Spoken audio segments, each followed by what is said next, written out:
Welcome to Salesology, conversations with sales leaders, the art of faster, easier, more profitable sales.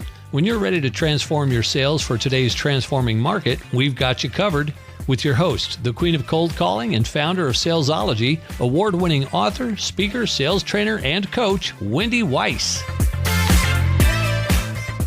Hi, welcome to Salesology, conversations with sales leaders, the art of faster, easier, more profitable sales. And I'm your host, Wendy Weiss. I am the founder of Salesology and the Salesology Prospecting Method. I'm also known as the queen of cold calling. Today, my very special guest is Mark Stiving. He is the Chief Pricing Educator at Impact Pricing. And Mark has driven business initiatives worth hundreds of millions of dollars. He is sought after for his superpower of finding invincible profits in every company he works with. He's an award-winning international speaker known for helping audiences find hidden value and more profit immediately. I like that. Mark started and successfully sold 3 powerful companies in the tech sector. His legendary Value Acceleration Bootcamp, how to use customer value to price, package, and sell products. It helps private equity firms and innovative companies master their buyers' purchasing decisions to win more business at higher prices. I'm just going to say that again. Win more business at higher prices.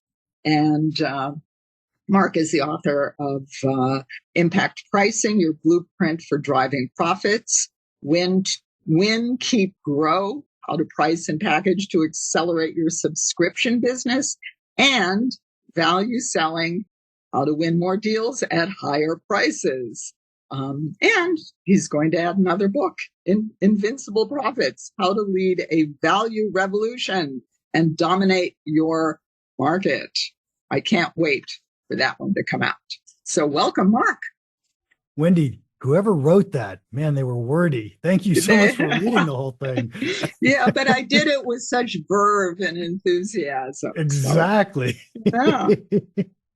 So I do spend my day reading scripts. So anyways, I'm so happy you're here because I have so many questions for you. But let's begin at the beginning, which is where we always begin. What's the backstory?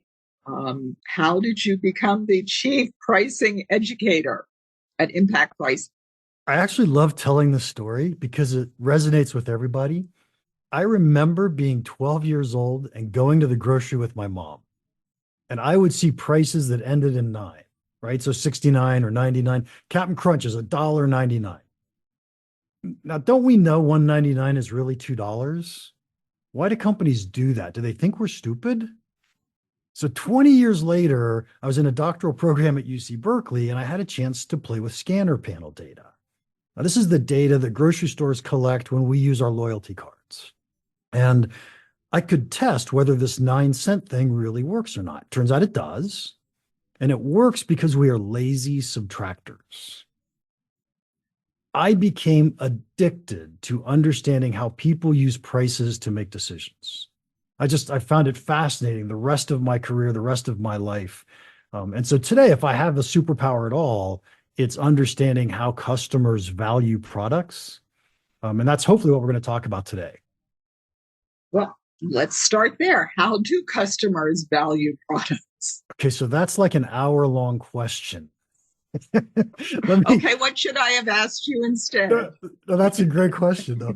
So let me give you one hint on how people value products. So first, I'm going to take a quick step back and talk about what I think of as the fundamental concept in all of business. And that is that buyers trade money for value. Buyers trade money for value. And so the question is, which buyers, how much money, and what's the value? And the value part has to come first. We have to understand what value actually means before we're going to get money from our buyers. And so when I think about value, probably the easiest way in the B2B space, which you play in a lot, I play in a lot, in the B2B space, we could define value really simply as how much incremental profit are you going to make your customer? That's easy, right? Now, it's not easy to figure out, and it's not easy to communicate to buyers, but that's an easy definition, right? How much incremental profit are we going to make our customers? And let me just stop there and pause, and because you've got some question that's brewing in the back of your mind. I do. Because when you say, well, I guess my question is, what is your definition of the word profit? It's not necessarily money. Could it be something like, I don't have to stress out about this and worry about it anymore?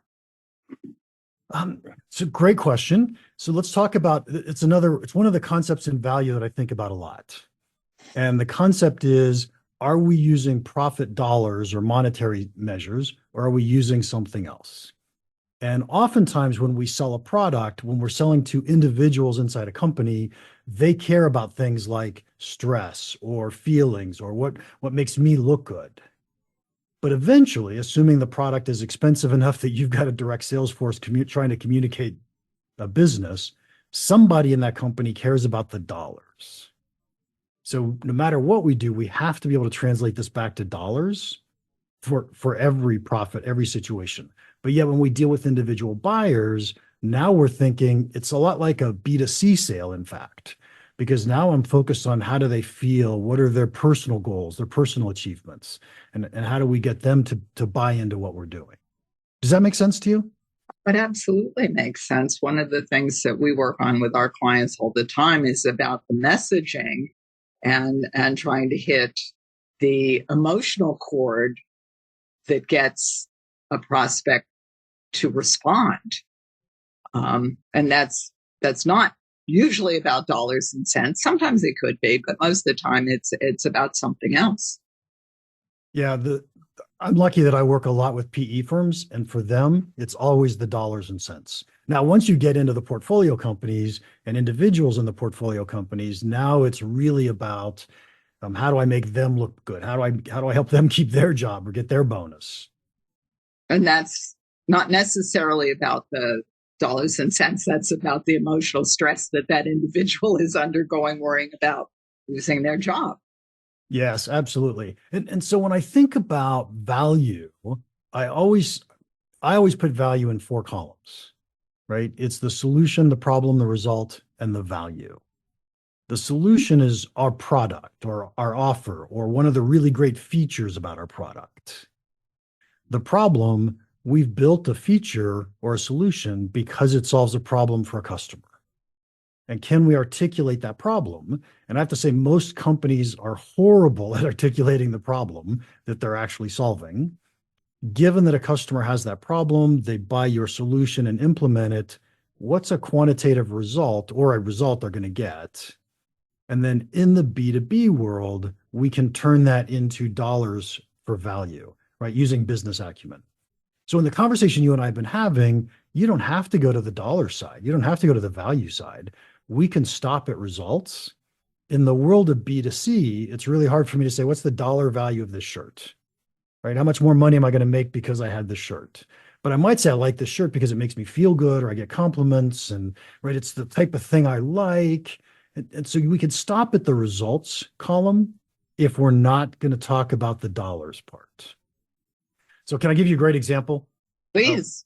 One of my favorite examples of this is, assume for a second that you're selling medical equipment to a doctor at a hospital. Does the doctor care about how much more money you're going to make the hospital? No. Absolutely not.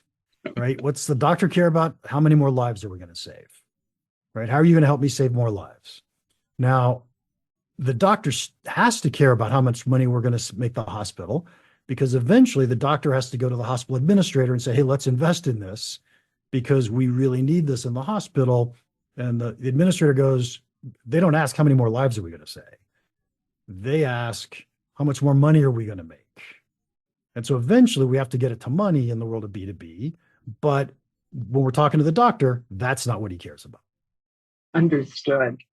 So I have another question for you, because I was reading, I believe, one of your posts on LinkedIn, and you were talking about pricing model. What exactly is a pricing model and how does that work? Does anybody actually know the answer to that question? One of the funny things about pricing is that there isn't it's not like economics where there's a standard set of words that have been predefined. Oftentimes we as pricing professionals, when we use the word pricing model, we could be saying, are you going to use a subscription model? Are you going to use a pay per transaction model? And so that's often a pricing model. There's also a thing called pay as you go. There's lots of different types of models. But I would say most often the word pricing model today is used for something called a pricing metric. And so the pricing metric is, what do you charge for? This became a really big deal in the world of SaaS, because in the world of SaaS, suddenly we could charge per user, we could charge per click, we could charge per gigabyte, we could charge for, there's so many things we could choose to charge for. And now we have to consciously make a decision, what are you going to charge for? And the ideal answer to that is you want what you charge for to be highly correlated with the value your customers are getting. And so when we can understand how our customers receive value, how they measure their own value, then it's much easier for us to start to choose what's the right pricing metric or what's the right thing for us to charge for. So I think here's the elephant, at least in my room. How do you determine the value that your customers are putting on whatever it is you're doing? You simply ask them?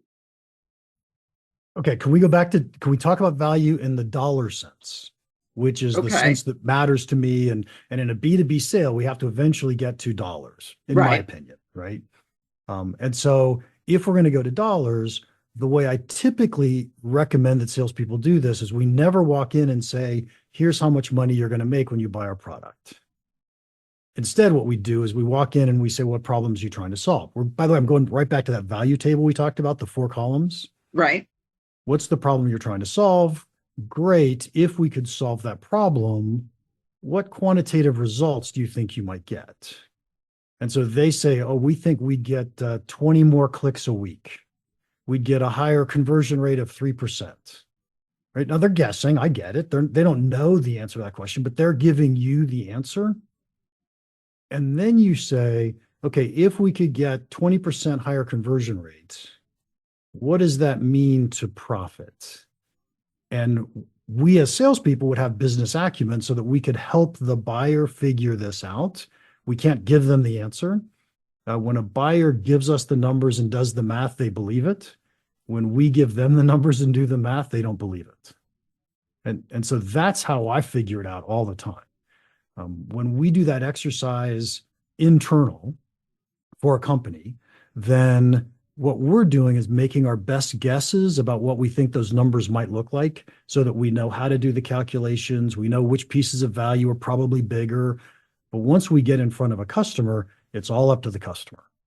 But how do you know that information before you go in? If you're doing a calculation, what are you basing your calculations on before you've talked to the customer? So I would say your experience and your best guess. Ideally, we're not talking about a brand new product that's never been used in the marketplace before. It's something that we've sold and we've been successful with. And now what we're trying to do is figure out how much could we charge? How could we raise prices? Or how much would this one customer be willing to pay? Because one of the most important things in pricing, and what I love about B2B direct sales, is that we negotiate individual deals. And so different customers get different amounts of value. We can charge different customers different prices. We do charge different customers different prices. So the question becomes, can we figure out how much value we're delivering so that those who get the most value from us end up paying us the most money? And to me, that's possibly one of the most important things salespeople could learn to do, is figure out how much is this customer valuing my product. And how did they figure that out? It is it's what I call a value conversation. And it is all about asking the questions. It is not about giving the answers.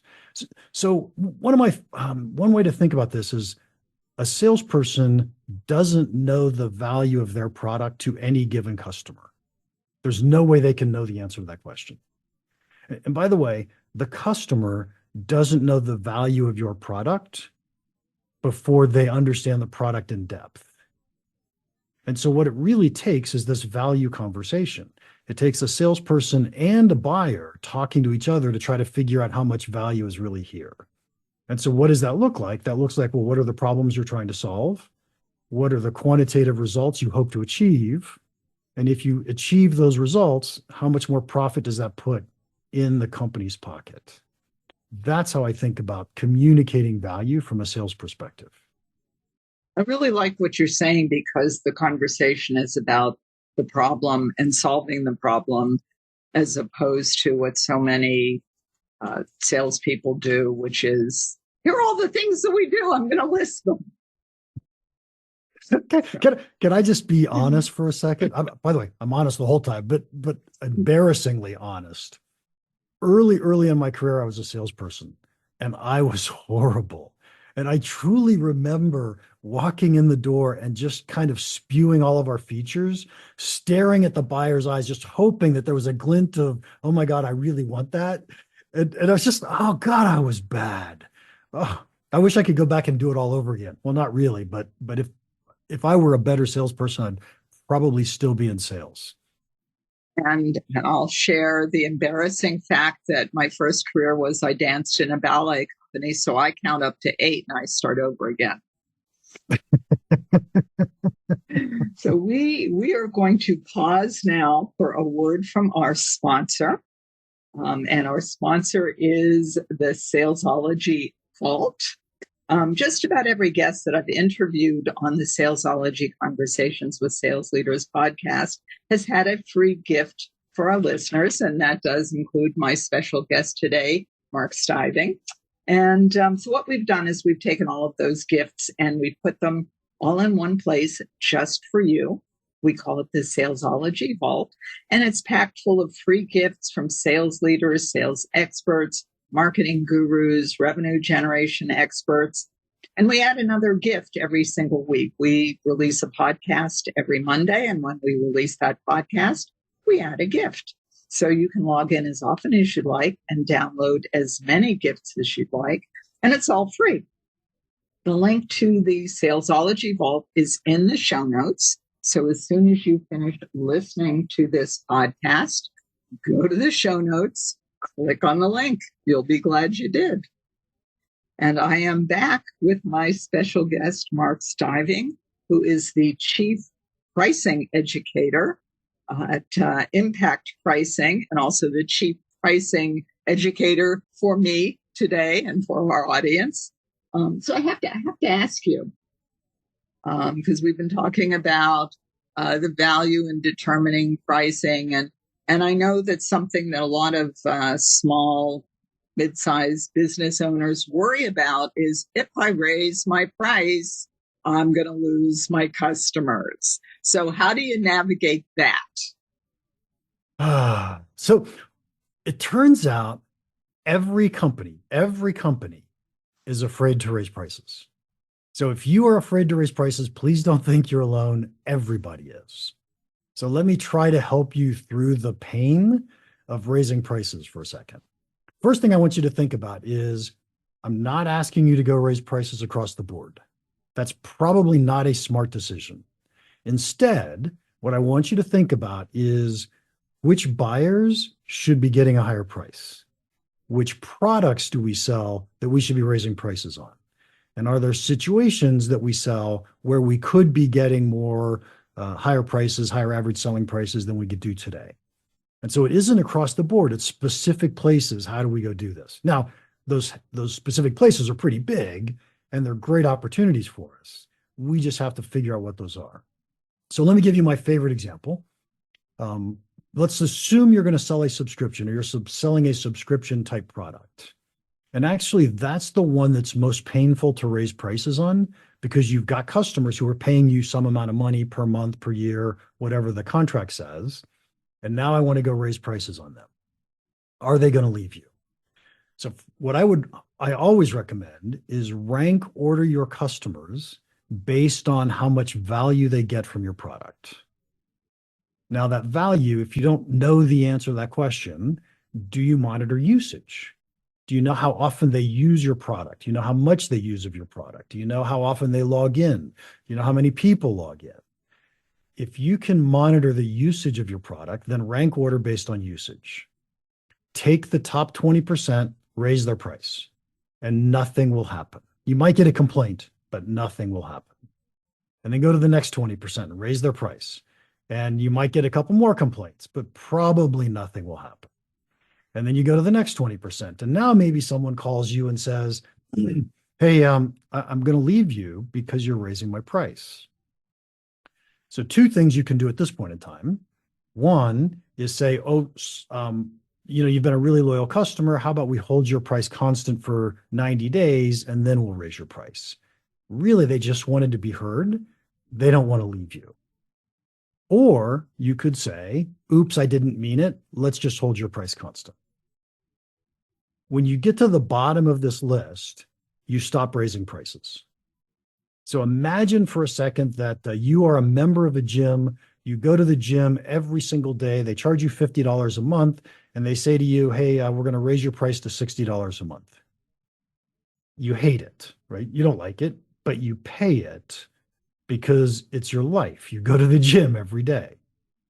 Imagine you never go to the gym, but you've been paying $50 a month for the last 6 months, and then you get the notice that says, hey, we're raising your price to $60. Now what do? You quit. You quit. And so Netflix had a recent price increase. And if you're a Netflix user or subscriber, I guarantee you this is what you did. You said to yourself, it's an extra $2 a month. Am I watching Netflix enough or not? And some of us said yes, and some of us said no. But every one of us asked that question. When we raise prices, we're causing our customers to ask that question. And you want to make sure that you're delivering so much value that you're raising prices on the ones that say yes. Yes, it's worth it. So that's a really big deal. By the way, you can raise prices on new customers today, and they didn't even know you raised prices. Talk about easy. Absolutely. When I started my business, that's actually what I did. Every time I got a new customer, I charged a higher fee. So what's so brilliant about that is when you first start a business like this, you don't really know how much someone's willing to pay. And so you pick a number out of the hat. You make your best guess. Someone buys, you're like, well, I'm worth at least that. Let's go to the next level up. That was exactly my reasoning. At the time, I was doing business development on behalf of clients as a consultant, and I had just started my business, and I didn't actually know anything about business other than, well, they paid me that much. I guess I'll raise it and see what happens. That's a great strategy. Yeah, worked great. So, if we're not going to worry about losing customers when we raise prices, is there a tipping point that you should know, like when this happens, it's time to think about charging more? Yes. So here are several that I can think of off the top of my head. If you've added a ton more value to your product, you should be raising prices. If your average win rate is increasing, you should raise prices. If your competitors recently raised prices, you should raise prices. And now my favorite. If it's January 1st, you should raise prices. Does Happy New Year raise prices? Yeah. Now, it doesn't have to be January 1st, but you should be figuring out how you're going to raise prices every single year. Every year, right? Because people expect it. You're trying to teach people to expect a price increase. I don't know if you use QuickBooks for your business or not, Wendy. I do. Every year I get the email that says, hey, your price just went up by $10. And it's like, I hate it, but I pay it. Yes. Well, I love that Happy New Year philosophy. I like that. So So I know, Mark, you have a gift for our listeners. So share some information about your gift. Absolutely. If you can't tell, I think value is the single most important thing that companies should understand about their buyers. And yet it's so poorly understood. One of the most important and valuable exercises that I do when I run a boot camp with companies is something I call the valuable features exercise. And this exercise I put together into a spreadsheet. It's part of the gift that I'd love to give your people. And what we're really doing is asking you to say, hey, list a bunch of customers, list a bunch of your best features, and which features are most important to which customers. And as you start to decipher what that really means, you're going to find you have different market segments. You're going to find that you have places for pricing metrics that you can use differently. This is going to help you understand what value means in your marketplace better than anything you've ever tried before.